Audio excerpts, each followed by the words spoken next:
वो कंजूस था, वो कभी भी दान पुण्य नहीं करता था।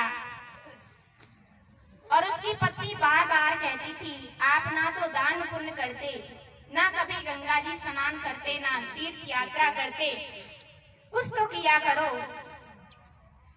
तो उसकी पत्नी ने बहुत समझाया, तो सेठ जी चल पड़े गंगा स्नान करने के लिए। परंतु उसकी जो वृत्ति है, जो जैसा है वो तो उसकी वृत्ति ऐसी है। गंगा स्नान करने निकले, अब जब गंगा घाट पे जाते हैं तो वहां पंडितों को कुछ दान दक्षिणा देनी पड़ती है। तो उसने जब गंगा जी पे पहुंचा, देखा यहाँ तो गंगा स्नान करने के लिए भी पंडे बैठे हैं और इनको दक्षिणा देनी पड़ेगी। तो बड़ा चतुर था सेठ जी, कंजूस था, क्योंकि उसे दान तो देना नहीं था। तो उसने सोचा कोई दूसरा घाट देखा जाए, वहां से गंगा स्नान किया जाए। तो कहाँ गया? शमशान घाट से। कहाँ किया उसने स्नान? शमशान घाट में जाके उसने स्नान किया। अच्छा जी, देखो परमात्मा की लीला है, किसी ना किसी माध्यम से वो शिक्षा देता है, इंसान को सुधरना का मौका देता है। तो क्या हुआ, वो गंगा स्नान करके निकला, उसने डुबकी लगाई हर हर गंगे और बाहर निकला। तो सामने एक साधु जी खड़े थे, उन्होंने कहा हर हर गंगे। उसने कहा ठीक है, आपने स्नान किया है तो स्नान करने का तो कुछ चंदा देना पड़ेगा। अच्छा, उसने कहा चंदा देना पड़ेगा, अब मेरे पास तो चंदा है नहीं, मैं तो चंदा नहीं दे सकता। उसने कहा, साधु जी ने कहा कि आप उधार कर लो। कहा ठीक है, उधार कर लेते हैं। पर उधार, उसने सोचा कौन उधार लेने आ रहा है, उधार कर लेता हूँ ना, मैं आऊंगा, कौन जा रहा है उधार। ठीक है, वो सेठ जी उधार करके गंगा स्नान करके चल दिए घर की ओर। तो क्या घर गए, घर जाके पत्नी पूछी, सेठ जी हो गए स्नान? उन्होंने कहा हाँ जी हो गए स्नान, पर एक बात हो गई। तो इतना ही पत्नी को बोला, पूरी बात बता नहीं पाया। तो इतने ही दरवाजे से आवाज आई, जजमान जी बम बम बोले। साधु जी की आवाज आई, वो तो आ गए अपना चंदा लेने, पीछे पीछे ही साधु जी आ गए चंदा लेने। तो उसने कहा देख के आ, धर्मपत्नी को बोला कि देख के आओ कौन आया है। तो उन्होंने कहा, गई और कहा कि आपके पति गंगा स्नान करके आए और उन्होंने उधारी की थी कि उधार करके जा रहा हूं और दे देंगे, तो उधार लेने आया हूं। पत्नी जी आई, उन्होंने बताया ऐसे ऐसे है, बोल रहा है। तो उसने कहा, सेठ जी ने उसको बोल दो कि सेठ जी बीमार हैं। पत्नी को बोला सेठ जी बीमार हैं। ठीक है, उन्होंने कहा कि सेठ जी तो बीमार हैं। तो साधु जी बोले, मैया कोई बात नहीं, आप ऐसे करो, मेरे को कुछ खाने पीने के लिए दे दो और मैं यहीं विश्राम करूंगा, जब तक डॉक्टर आएगा, ठीक होंगे, दवाई गोली होगी, तब तक मैं यहीं बैठा रहूंगा। और जब ठीक हो जाएंगे सेठ जी और चंदा दे देंगे ना, तब चला जाऊंगा, मेरे पे कौन सा काम है। तो पत्नी ने बताया वो तो ऐसे ऐसे बोल रहे हैं। तो कहा कि ऐसे कह दो कि मर गया।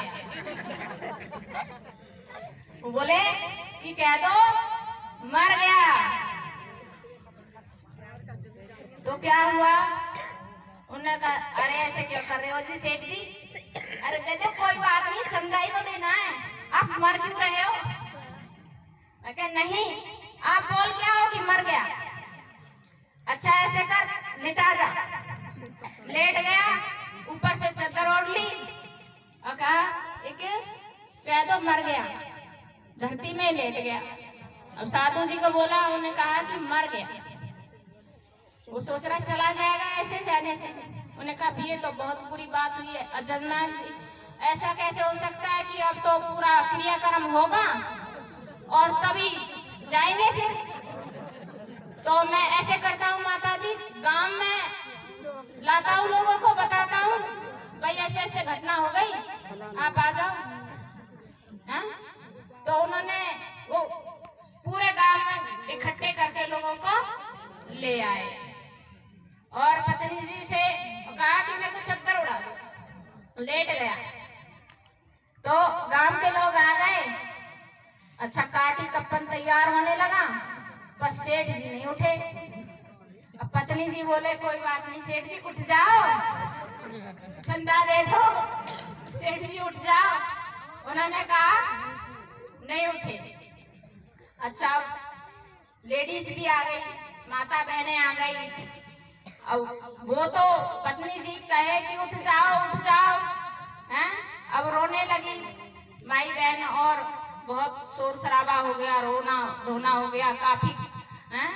तो उसके बाद काटी कफन सब तैयार रेडी, पर सेठ जी नहीं उठे हैं। उन्हें टका नहीं देना था, 1 टका नहीं देना था भी 1 ही टका देना, उस जमाने में 1 टका देना था, पर वे नहीं उठे। अब पत्नी जी तो उन्हें कहा अब कि मत लेके जाओ, अर्थी पे रख दिए हैं, कहे मत लेके जाओ, मरे नहीं हैं, मत लेके जाओ। लेकिन बहुत प्यार था ना इनका आपस में, इसलिए कह रही है कि मरे नहीं है। अब ऐसे कैसे हो सकता है मर जाओ और लेके ना जाओ, पर मत लेके जाओ, मरे नहीं है। बाकी ये तो वैसे कह रही है। तो सेठ जी को लेके चल दिए, पर सेठ जी नहीं उठे, उठेंगे नहीं, वो 1 टका नहीं देंगे। पर हाँ, अब वो तो बहुत ही रोए उसकी पत्नी, और खूब चिल्ला के कहे मरे नहीं है मत लेके जाओ, मरे नहीं है मत लेके जाओ। परंतु वो नहीं उठे, चल दिए। शमशान घाट में पहुंच गए। शमशान घाट में पहुंचने के बाद रख दिए, पर सेठ जी नहीं उठे। अब क्या करें, बड़ी समस्या है। और उनको तो पता था ये जिंदा है, ये मरा नहीं है, ये जिंदा है। तो फिर क्या हुआ, स्वयं भोले जी प्रकट हुए, उसके कान में बोला कि टका दे दो, और बल मैं नहीं देता। एक आंख से देख लिया कि यही खड़ा, फिर मर गया। तो क्या हुआ, फिर मर गया। तो अपने रूप में शंकर जी ने उसको साक्षात्कार करा दिया। तो कहा फिर बूझिए, पर उठेगा तब भी नहीं, उठ जाओ, फिर भी नहीं उठे।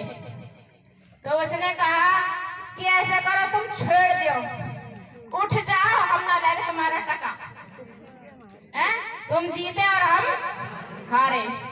तो क्या वो सेठ भी जैसे उठे तो पब्लिक तो घबरा के भूत आगा अब अर्थी पे तो कोई उठाएगा तो भूत।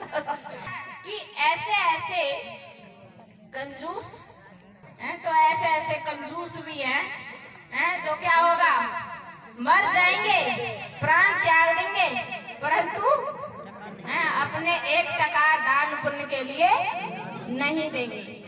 परमात्मा तो बहुत कुछ करता है कि कैसे कैसे इंसान को सुधारा जाए। तो ऐसे ही तो क्या है, हमें भगवान कोई ना कोई हमारे पास भेजता, वो हमारे ऊपर डिपेंड करता है, निर्भर करता है कि हम सुधरते हैं या ऐसे के ऐसे रहते हैं। छोरी राज दुलारी, तू मोटा से पछतारी, मैं बहुत घड़ी पछतारी, तेरे तो शादी करवा के रखने अपने आप कराई थी मेरे प्यार में जाके। मैं छोरी राज दुलारी,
परमात्मा पिता से भी कि हमें क्या करनी है, पहचान करनी है कि वो निराकार ज्योति बिंदु स्वरूप है। जैसे कहते हैं ना आत्मा सो परमात्मा, जैसे हमारी आत्मा निराकार ज्योति बिंदु स्वरूप है, तो परमात्मा का जो स्वरूप है वो भी एक लाइट है, ज्योति है। शिवलिंग की प्रतिमा जो देखते हैं, इस पर 3 लकीरें लगी रहती हैं। तो जो 3 लकीरें हैं ये भी ब्रह्मा विष्णु और महेश तीनों देवताओं की निशानी है। और इसके बीच में जो बिंदु है लाल, वो स्वयं शिव परमात्मा की पहचान है।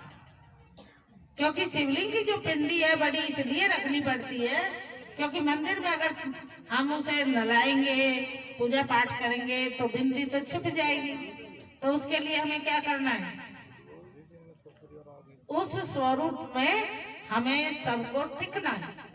जैसे हम अपने स्वरूप में टिकेंगे तो आत्मा सो परमात्मा, माना हमारी जो बुद्धि है तभी उस परमात्मा की तरफ लगेगी और तभी उसकी हमें याद आएगी। क्योंकि जैसे हम देहधारी हैं तो हमें क्या होता है,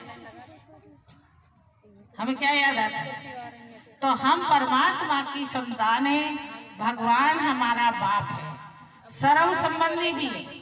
अब शिवरात्रि के दिन हम रात को जागरण भी करते हैं ना, और जागरण के साथ क्या करते हैं, शादी करते हैं। भोले जी करते हैं ना, तो शादी किस लिए करते हैं, शादी भी इसलिए करते हैं कि परमात्मा के साथ हमारे सर्व संबंध है। कहते तुम ही हो माता पिता, तुम ही हो बंधु सखा, तुम ही हो। तो क्या हमारा सर्व संबंधी भगवान है या देहधारी दुनिया में ही हमारे संबंध है? यहाँ तो जो हमें संबंध मिले हैं कब तक है, जब तक शरीर है। शरीर के श्वास पूरे हुए और संबंध भी पूरे हुए। तो आज से क्या करना है, उस शिव परमात्मा से पिता के नाते से उसे हम याद करें। कहते तुम मात पिता हम बालक तेरे, तो उसके सदा बच्चा बनकर रहेंगे तो सदा बचे रहेंगे। किससे बचे रहेंगे, जब माँ बाप की गोद में या छत्र छाया में बच्चा चला जाता है ना, तो कोई पीट भी रहा होगा तो भाग दौड़ के फट से क्या हो जाएगा, निश्चिंत हो जाएगा कि मैं अब उनकी गोद में वो मेरा कोई कुछ नहीं करेगा। तो हम भी क्या करें, उस प्यारे से पिता को दिल से कहे मेरा बाबा, प्यारा बाबा, मीठा बाबा।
पिला दे, मेरा गोरा मूड बना दे, मेरी बहन में लगना लाते पटाखे बांध के गोले, बन्ने बांध कोट के लादे तो बेकार करे रोले। दोनों मुंडी सोटा गोरे